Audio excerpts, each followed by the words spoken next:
Bom, vamos falar um pouquinho agora da construção interna do diodo, tá? Olha, isso que eu vou falar aqui para o diodo, ele não serve só para o diodo, não, ele serve para todos os materiais, né? Todas as chaves semicondutoras, tá? Quando vocês ouvirem também o termo chave no estado sólido, é disso que nós estamos falando, tá? De componentes eletrônicos, ok? As chaves no estado sólido é porque no passado, né? Existiam as chaves válvulas, né? As válvulas, a condução se dá em meio iônico, né? E no caso dos semicondutores, ela se dá no estado sólido, tá? Então, por isso que ganha esse nome de chaves no estado sólido, tá? É uma maneira bacana de falar semicondutor, mas é a mesma coisa, ok? Bom, o que são materiais intrínsecos? Para entender os intrínsecos, nós precisamos falar um pouquinho dos extrínsecos. Opa, contrário, né? Para entender os extrínsecos, nós temos que falar dos intrínsecos. Bom, como vocês estão vendo aí na figura 9, né? Nós temos 9 átomos, né? E os da borda, todos eles de silício do centro de antimônio, né? O SB ou antimônio. O próximo slide, pessoal, eu vou trazer a figura da tabela periódica para a gente relembrar algumas coisas aí, tá? Mas é o próximo. Bom,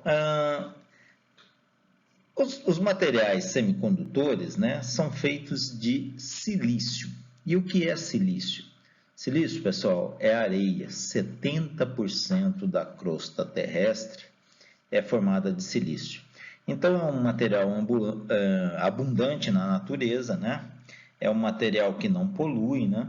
A indústria de semicondutores ela não é poluidora no sentido do que ela fabrica, tá? Os processos também não são poluidores, né? O resultado é a eletrônica em si, né? Que a gente não tem o que fazer hoje, né? Com os componentes eletrônicos não utilizados, material, impressoras antigas, celulares antigos, né? Isso, né, esse lixo eletrônico gera sim uma poluição, né? Mas os materiais semicondutor, o fabricante de semicondutor em si, ele não é problemático, tá? Então, o que é o material intrínseco? Bom, o material intrínseco é a areia que a gente pega bruta aí na natureza, né? Bom, vou voltar aqui um pouquinho, né? Nós temos visto falar sobre lítio, né? Baterias de lítio. É o material mais raro na natureza, né? Ele tem muito aqui no deserto do Atacama, para esses lados aqui, Chile, né? O Chile ganha muito dinheiro com isso, mas não é um material abundante na natureza, tá? O lítio. Já o semicondutor, ou melhor dizendo, o silício, né, é areia. Então isso é bem tranquilo, tá? Nós nunca vamos ouvir falar que o preço do componente subiu porque a matéria básica teve aumento de preço, né? Então é uma coisa muito simples e a quantidade é muito pouco utilizada, né? Então por isso vocês nunca ouviram falar a respeito de problema, como a gente ouve falar no petróleo, né? Ou as commodities que são alimentos, né? O preço do milho, o preço da soja, né? O semicondutor, vocês nunca ouviram falar nada disso e não vão ouvir falar, tá? Porque é um material muito simples, tá? A grande sacada disso, pessoal, a grande dificuldade é a gente conseguir o grau de impureza, porque, veja bem, eu vou pegar aí na natureza o silício, tem todos os materiais juntos, vamos pensar lá na praia, né? Pegar a areia da praia, lá tem o sal do mar, tem o sandal que o pessoal passa, né? Tem as tampas de dedo que a gente chuta as pedras e arranca as tampas de dedo, tá tudo misturado lá junto, né? Então, a indústria de semicondutor, ela precisa fazer uma limpeza nesse material. Ela precisa deixar um átomo de impureza para cada 10 bilhões de átomos de silício. E aí está o primeiro pulo do gato, tá? Como isso é feito? Então, só os Estados Unidos e o Japão que têm fábricas de semicondutores. Nós não temos e ninguém mais no mundo, só os Estados Unidos e o Japão. E mais os Estados Unidos que tem essa técnica, tá? Você ir limpando, tirando todo esse sandal, tirando todo esse sal, né? Deixar só átomos de silício. Então, é um átomo de impureza para cada 10 bilhões de átomos de silício. É uma limpeza, né? Bem difícil de ser conseguida. Bom, eles conseguiram, né? Esse material é chamado de intrínseco, tá? Então eu tenho só silício. Eles esperavam que esse material fosse condutor. Deixei o material silício purinho, pronto, está resolvido. Ponho tensão e ele vai conduzir. Pega a figura 9 aqui, ó. O do meio aí é antimônio, mas esquece que ele é antimônio, faz de conta que ele é silício. Então eu colocaria uma bateria aqui do lado esquerdo, o negativo, e do lado direito o positivo. Então imagina aí, tá? E aí ligaria. A gente esperava que esse elétron aqui, ó, tá vendo esse elétron do lado esquerdo do silício aí na parte de cima? Ele não tem 4 elétrons? O primeiro silício na parte superior, do lado esquerdo. Ele tem 4 elétrons na última camada, tá?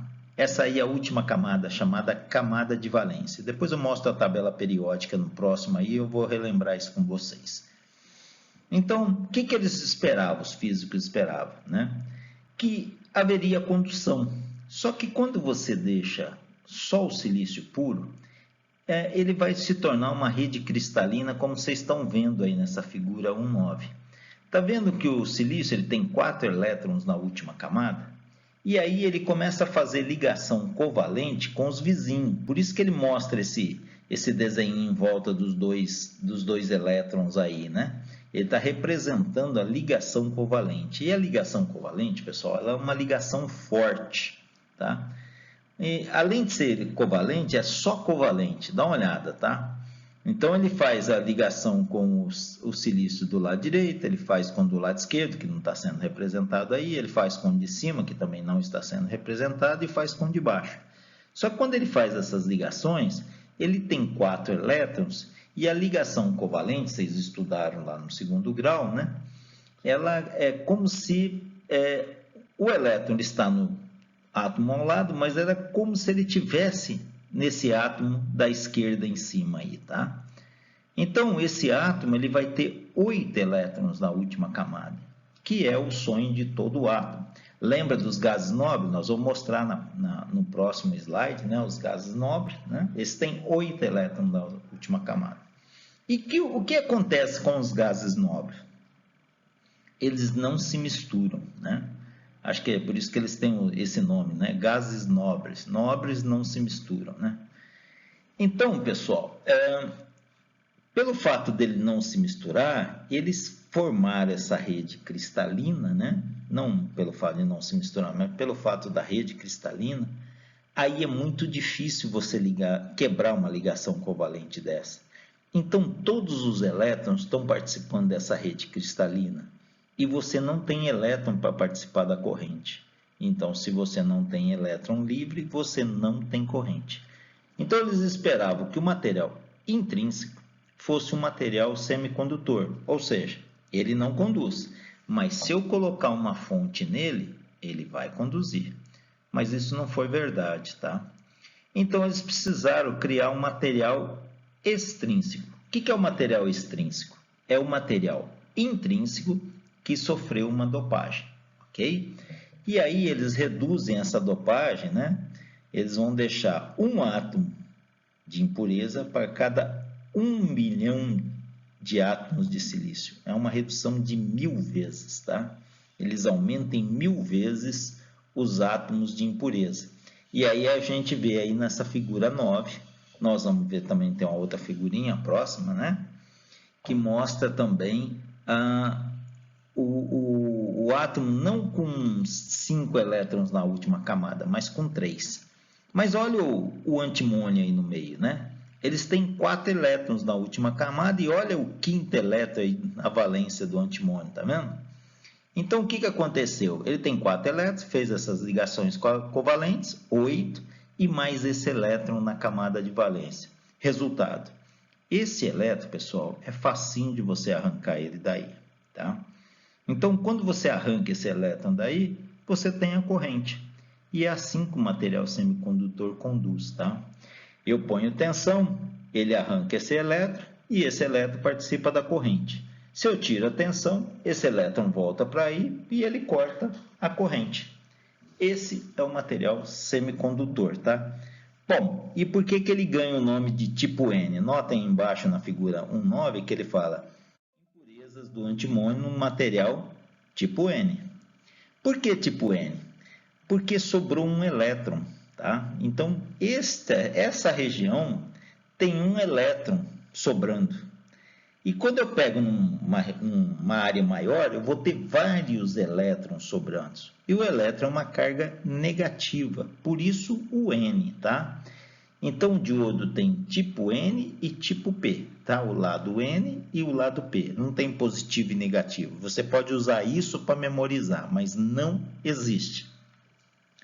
Então, esse elétron aí, ele está a mais aí. Nesse ponto que está aí, ó, o elétron está participando da banda de valência. Esse átomo, ele está eletricamente neutro. Ou seja, o número de prótons dele é igual ao número de elétrons. Mas, quimicamente, ele não está neutro. Ele tem um elétron a mais. Ele tem 9 elétrons na última camada. E isso faz com que ele saia daí. Quando você põe uma tensão, você arranca ele daí facilmente, tá? E ele que vai ser a corrente. Bom, mas quando esse átomo perde esse elétron, ele fica quimicamente feliz, ele vai ficar com 8 elétrons na última camada, mas eletricamente desequilibrado, tá? Então ele tem mais prótons do que nêutrons. E quando você arranca esse elétron, mais prótons do que elétrons. Quando você arranca esse elétron daí, ele vai aparecer uma lacuna. E o que é lacuna? É a falta de elétron. Pelo fato de eu ter tirado uma carga de um elétron, que é de 1,6 vezes 10 a menos 19 coulomb, eu vou abrir uma lacuna que é uma carga positiva. Não existe efetivamente a lacuna, né? O fato da gente arrancar o elétron, aparece uma carga positiva, porque ele fica mais positivo. O número de prótons é maior que o número de nêutrons. Opa, o número de prótons é maior que o número de elétrons. Então, ele é uma carga positiva. De quanto? 1,6 vezes 10 a menos 19 coulomb, tá? Mas positivo. O elétron é 1,6 vezes 10 a menos 19 coulomb, negativo, porque é um elétron, ok? Então, eu vou abrir uma lacuna aí. Então, é facinho para voltar outro elétron? Sim, tá? Mas se eu pegar uma região grande, eu vou ver que vai ter vários desses elétrons sobrando. Daí o nome de material tipo N, ok? Bom, vamos falar um pouquinho agora da construção interna do diodo, tá? Olha, isso que eu vou falar aqui para o diodo, ele não